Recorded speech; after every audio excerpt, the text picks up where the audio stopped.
Welcome to the Japanese beetle treatments, what residents need to know 2026 webinar. This webinar is being recorded to be posted later on YouTube. If you have questions throughout the webinar, please post them in the chat box. My name is Cassie Knavel. I'm an outreach specialist and I'll be leading us today. Japanese beetle is being found in Yakima County, Benton County, Franklin, and King County. These are areas where WSTA is working to eradicate or remove this invasive pest. WSTA uses various approaches to help remove Japanese beetle and protect communities. One of these is offering free insecticide treatments to properties near Japanese beetle detections. These treatments actually work to target Japanese beetle grub or larva, which is actually right now living in the soil beneath our feet. They're characterized as white C-shaped grubs with brown tan head and visible legs. Now, one thing to note is a lot of grubs look the same, so we actually have to look at it underneath the microscope to determine what it is. Some residents in treatment areas may be experiencing a European Schaefer grub that looks similar. What these grubs do is they actually eat and target grass roots and sometimes other ornamental vegetation, so you'll be seeing brown patches, and in some cases the grass will completely lift up. These grubs invite a bunch of crows and critters to come in and tear that lawn up even further. So to be able to protect your property and your community, you need to go online and sign up for your free treatment. It also is one of the steps to help us eradicate and remove Japanese beetle. Now, encourage your neighbors to do this. It's really a community effort to get all these treatments done because you could treat for Japanese beetle and so does your neighbor, but someone down the road fails to respond and they miss their Japanese beetle treatment and Japanese beetles grows at their property, then they'll soon come back to repopulate yours. So the communities really need to work together and sign up for their treatments. Here's the areas that we're treating this year. Here's the Wapato treatment area, the Sunnyside, Grandview, Madton, and Prosser treatment areas, the Pasco and Kennewick treatment areas, and the South King County treatment areas. Properties in these areas received a Japanese beetle mailer with a consent letter, a form, a fact sheet, as well as a handout on the insecticide used. Residents should take the consent form, fill it out, and actually put it in the business reply envelope provided in the mailing to sign up for their treatment. Now you can actually go online to our website to sign up as well, visiting agr.wa.gov/beetles and click the sign up now button to give consent. It'll take you to this online consent form that you can fill out, but you do need your parcel number to get started. If you have your letter, look back at it in the top left corner and you'll find your parcel number. Take that number and then enter it back into the online form, click submit, and you're ready to go. Now, if you happen to need your parcel number, go ahead and give us a phone call or send us an email and we'll get it to you. You also want to note that your parcel number is the same number that your county assigns from the assessor's office.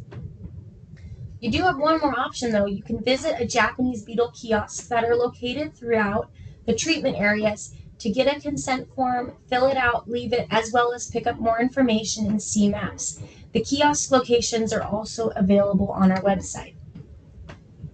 When you give consent, make sure to fill your form out legible or leave your appropriate contact information because we'll use this to get a hold of you in the spring to let you know of your scheduled treatment. Treatments will happen during the day. In the past, it's been anywhere from 8 a.m. to 4 p.m. and you will always be treated by a licensed professional and WSTA staff will be present in the area. To prepare for your treatment, you'll need to make sure that all of your gates are open and your animals are put away for applicator safety. You'll want to pull items off your lawn and mow prior if possible. Now, you do not need to be home during the treatment, but your area needs to be accessible. Once the treatment is dry, it's safe to re-enter. WSTA will be using acelepryn with the active ingredient chlorantropinol, and I'll let the Department of Health talk about it in a little bit. We picked this because it's deemed a low-risk pesticide, but it's actually very successful in helping remove and eradicate Japanese beetle.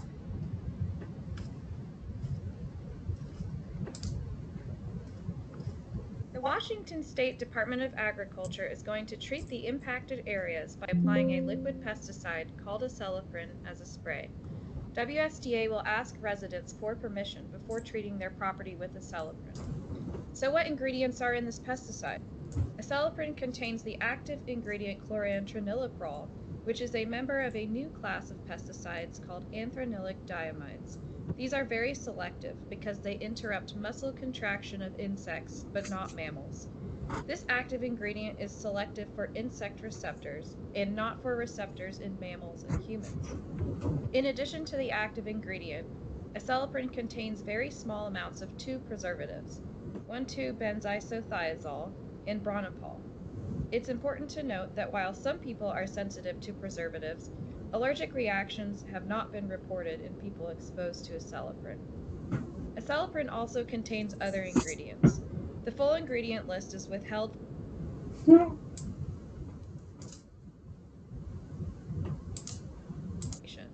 However, the EPA reviewed the entire ingredient list and concluded it was of low concern for human health. Additionally, EPA reviewed acelepryn and placed this pesticide in the reduced risk category. That means the use of this pesticide is the least toxic approach because it poses less of a risk to human health and the environment than other pesticides used for the same purpose. Overall, acelepryn has a good safety record.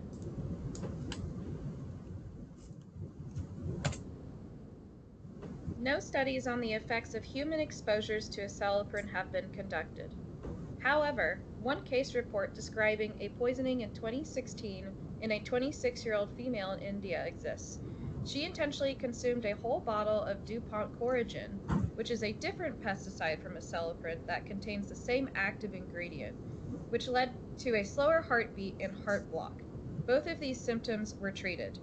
She experienced no other health effects. No other studies examining the effects of acelepryn or the active ingredient in humans were located.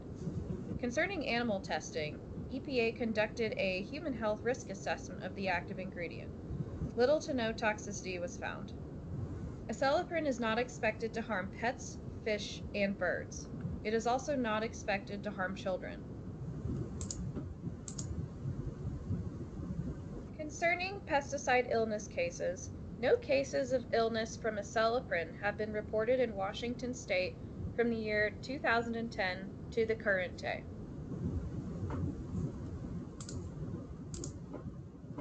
The bottom line is, we do not expect illness in the general population following spraying with acelepryn. However, because we can't rule out that there could be symptoms related to allergy, we encourage people to minimize their exposure to spray droplets. Follow this guidance to minimize your exposure. Stay out of the treatment area until the treatment has dried. Keep pets out of the treatment area until it has dried. If you accidentally touch the pesticide, wash the affected skin with soap and water. If your clothes accidentally come into contact with the pesticide, remove the clothing and wash before wearing again. And eating produce grown in acelepryn-treated soil is not expected to cause health effects. However, if you want to avoid exposure, avoid runoff to home gardens. Here are some resources. For reporting a suspected illness, call our 1-877 number listed here, or the pesticide program number also listed here. You can also call the same number for any further questions about acelepryn. You can also call the Washington State Poison Center at the number listed here for free immediate expert advice and assistance 24 hours a day, 7 days a week. If you want more information from the Department of Health on acelepryn, we encourage you to visit their Japanese beetle website. When your treatment is done, there will be a door hanger and a lawn treatment or some type of marking left to let you know that the treatment's complete. If by chance you were missed, a door hanger or a sticky note will be left and your treatment will automatically be rescheduled. It's important that you sign up for your Japanese beetle treatment and encourage your neighbors to do so as well. It's a necessary step to help us work towards eradicating. However, there's a couple other things that you can do throughout the year. In the summer, you can be on the lookout for the adult beetles. They're about the size of your pinky nail. They are shaped like ladybugs, but they have a green metallic head and copper wing covers. And you'll see the destruction that they cause. They love to eat buds of flowers and to skeletonize anything that's green and leafy. They really don't discriminate, and they feed on over 300 different types of plants. Here's a common list for all of you that like to read. However, know that if it's green and leafy or of a bud of a flower, Japanese beetle could be found on it. In the spring, when those grubs wake up, they'll be mobile, moving around, eating grass roots before they pupate to hatch out as adults in the summer, who will be eating, mating, dropping eggs, and eating, mating, and dropping eggs until the fall, when their when their eggs have hatched into grubs, and then that cycle will repeat itself. Now, to combat the cycle of the reproducing grubs, WSDA is not only working to just treat properties, but we're also working on a multi-year eradication program to also trap for Japanese beetles and enforce a quarantine when possible and needed. Trapping for Japanese beetles helps you determine where they are, if you have Japanese beetle, as well as catch them from laying as many eggs. So if we head over to the east coast of the United States, we're likely to run into Japanese beetle because they are considered established there. So you'll usually find videos and pictures of people emptying the traps out by the masses, and here's a video of what it could look like. Okay, I put this Japanese beetle trap out 4 hours ago. 4. Oh my Lord. I have never seen this amount in my life. They are swarming it. So Japanese beetle traps from WSTA, they look a little different. And we go around and hang them out so that you don't have to see Japanese beetles flying around. Last year in 2025, WSTA installed over 11,000 traps across the state. That's any of those white dots you see here. And here's where those traps caught Japanese beetle. In central Washington, you can see that they were caught in the lower Yakima Valley and into the Tri-Cities. And then over in the west side of Washington, 865 beetles were caught in SeaTac, so totaling over 72,000 beetles. Now, if you want to see where those catches are up close, you can actually go online to our website. We have an interactive map. So once you're on the home page, you're going to want to scroll down until you see the section that says detections, and it'll open you up to our trapping data. We're going to want to go and look at last year's and open up that interactive detection map. And we can actually scroll around on this map to see if a Japanese beetle trap near us has caught beetles. This will help inform if they are showing up near your property or maybe near a field that you're working at. So then in terms of thinking about where Japanese beetle is, if I have it near my house and I am doing some yard work, cutting some flowers or mowing my lawn, and I have someone come in and move my waste for me, I could be spreading Japanese beetle. Or on the contrary, if I'm gardening and I have a potted plant and I'm scooping up some soil and then I move that infested soil, I could be spreading Japanese beetles. So in addition to them flying, our activities help spread them even further. That leads us to the third thing that WSCA might do, and that might be work on a quarantine. So a quarantine is actually a rule, and as you see here, I have a map, and on my map I have an imaginary boundary drawn. Inside of that boundary are Japanese beetles, and outside of that boundary is where I haven't been catching them. Things that are inside of that boundary, I want to help mitigate the risk of them spreading to new areas. So it's going to impact people working, it's going to impact people living in the area, and asking them to do X, Y, and Z to restrict the ability of Japanese beetle to spread to new areas. If we take the idea of this and we apply it to the whole state, Japanese beetle is living in the East Coast, right? So these states are lit up with Japanese beetle. They'll never get rid of them. Over here in Washington, we don't have established populations. However, if we let these Japanese beetles stick around, we're going to get lumped into the same category as those states on the East Coast, meaning we're going to be subject to X, Y, and Z to move our goods out of that state. So, in addition to maybe just affecting you as a landowner and maybe making your daily activities having another step, Japanese beetle also has the ability to impact our nurseries, our landscapes, and our farmers, in addition to just the impacts of the destruction it causes itself. One of the things that you can do, another thing by visiting our website, is you can sign up to stay informed about the Japanese Beetle Project through email updates and joining our Facebook group.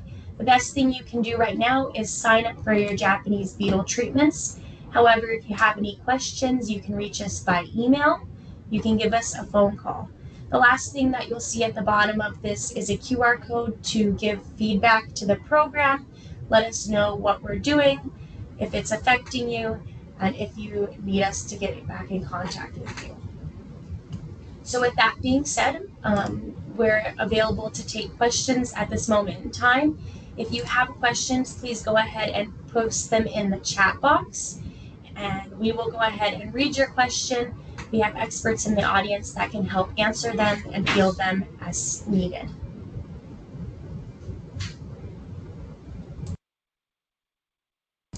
I'll also go ahead and post a couple links in the chat box to our website, our interactive map, and our treatment sign-up form.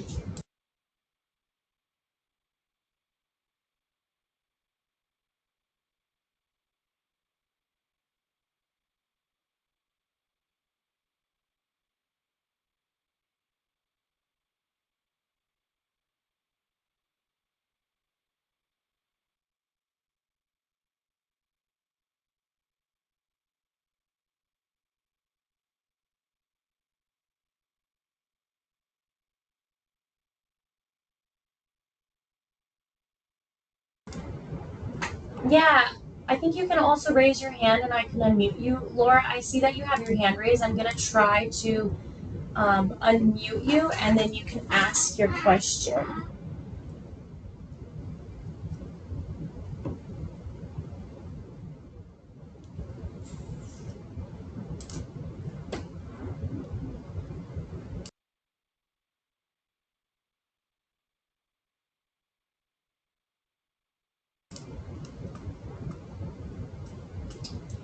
Laura, I don't think I'm able to unmute you. Are you able to unmute yourself or post a question in the chat box? Okay.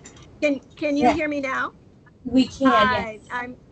Hi, I'm a local flower farmer here in the SeaTac area, and I try to use organic methods as much as possible. I have been looking and doing some research on using several things for that. One of them is called milky spore, and the other one is beneficial nematodes. Do you have any comments on using more organic methods as opposed to going right away to the pesticides? Yeah, thanks, Laura. I think that's an excellent question. I might divert to Camilo and Nathan to hop on. I can note that one of the things is when you start looking into using something like a nematode or something biological, we're usually jumping past eradicating and we're into that control. So that's usually one of the things that we look at, and I think Camilo might be able to answer more about the milky spore. One of the things is that the acelepryn that we use is actually really effective, so we want to make sure that we're using something that actually works. Yeah, to follow that up, Cassie, this is Camilo Acosta, Laura. I'm the eradication coordinator. Uh-huh. The thing about milky spore and nematodes, any kind of biocontrol like this is they do take quite a bit of time to establish, and they are susceptible to a lot of different factors, that could make them less or more effective just depending on the situation. And at the moment we're really focused on eradication, like Cassie mentioned, and those tend to be more effective to manage populations a lot of times. If you're looking for specific recommendations to use for your flowers, I would definitely recommend reaching out to a local extension office to get specific recommendations for use in your situation.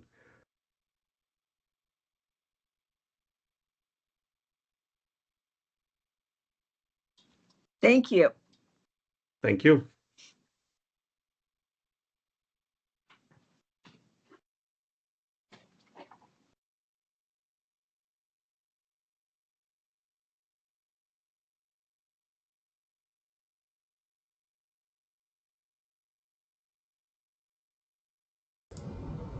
I see Rick is typing, so we'll give him a minute to get that question out.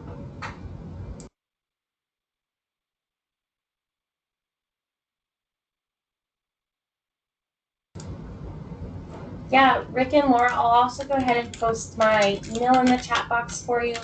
Um, go ahead and follow up with me, especially if you haven't received your mailing or if you have any more questions, if you want to chat further, and there's things that you'd rather ask offline, feel free to reach out.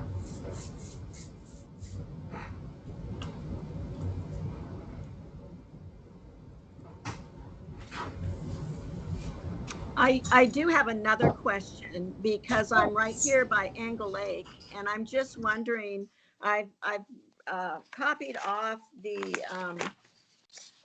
safety data sheet for acelepryn, and I'm just wondering, it doesn't seem to me like it's been used very long to really have long-term studies. Like a lot of the things you said were, as far as we know, it's not against this, but I'm just wondering the long-term effect on Angle Lake, because I live right here by Angle Lake.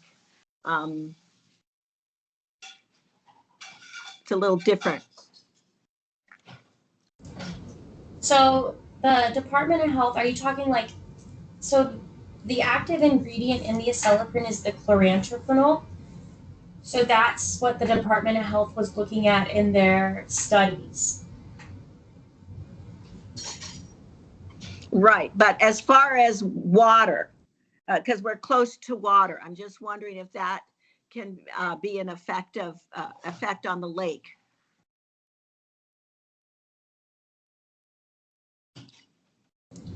So we do apply a water buffer so that the insecticide is not being reached into the lake and it's being absorbed into the soil in the ground.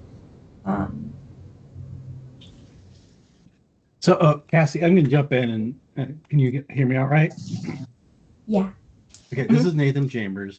So, Laura, I appreciate your concern for the impact in the environment, and we are, as Cassie said, there's a buffer that we're going to maintain, but this could cause some damage to certain uh, by certain animals, like invertebrates and small animals that are in water. So we are going to be very aware of that, and we will make sure we're only treating when it when it will not leach into the water. So that's we appreciate those concerns, and we are trying our best to make sure we're using a product that will address the issue without affecting other creatures.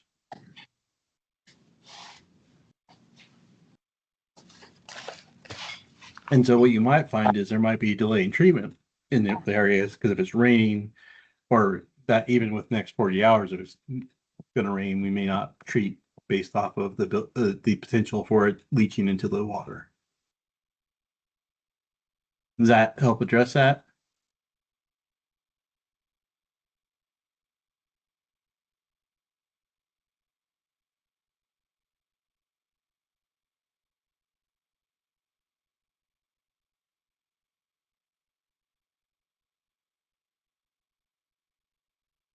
Are you targeting treatment for when the live beetles are present in July and August? Is that your target time period?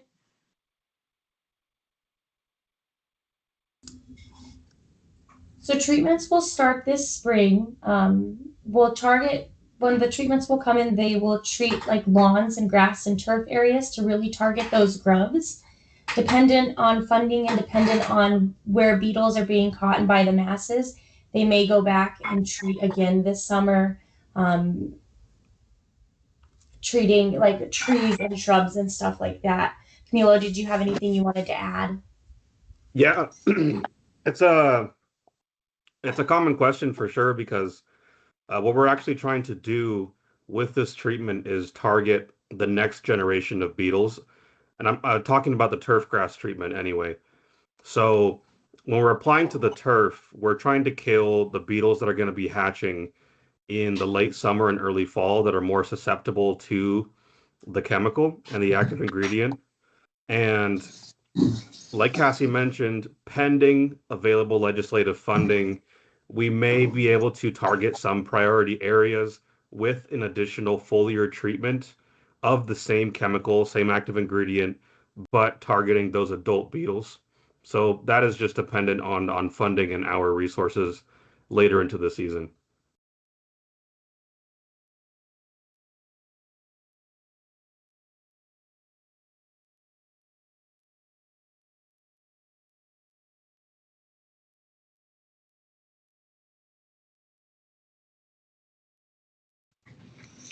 So if we choose to check the box that says I decline treatment in and decide to do the milky spore nematodes instead, um, that that is something that can be done then.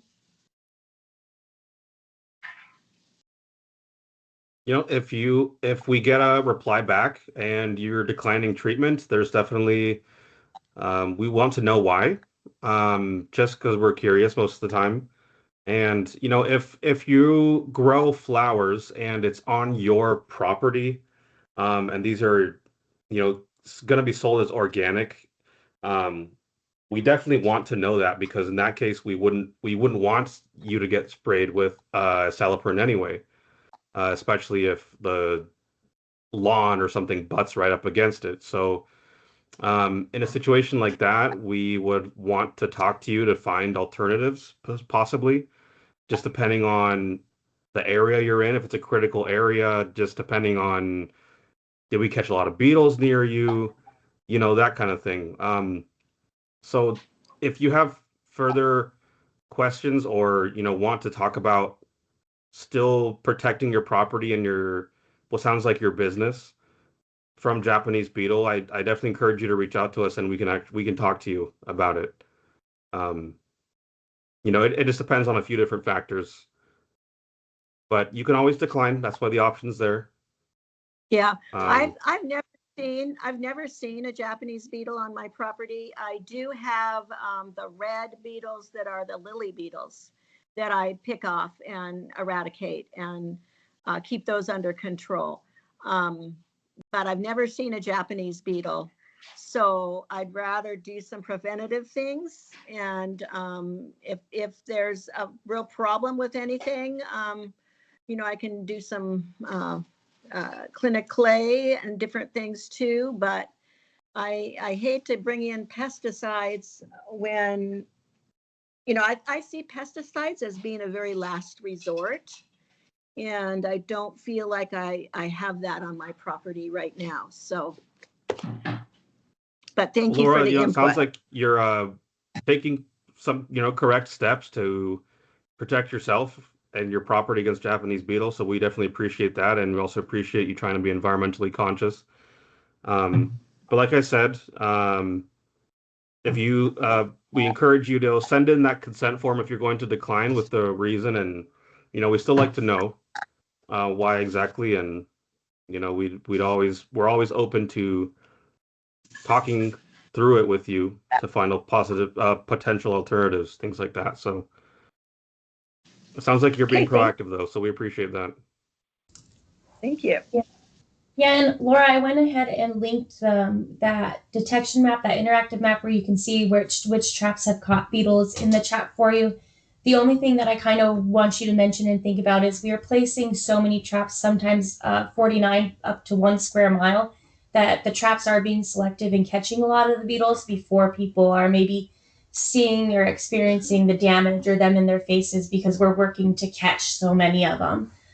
Just like you deal with maybe the lily leaf beetles and other invasive things, they just have the ability to multiply so fast without us having things to kind of keep them down. So keep at it.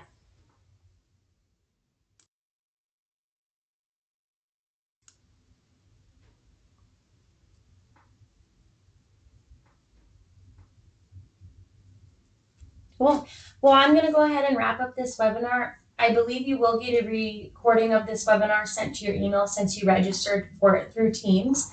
I will actually take the recording of this webinar and post it on YouTube for people to also go to the link and watch if they weren't able to find it. But other than that, reach out if you have any questions, and we're looking forward to kind of working with you and your community for the next couple years. Thanks, everyone. Thank you.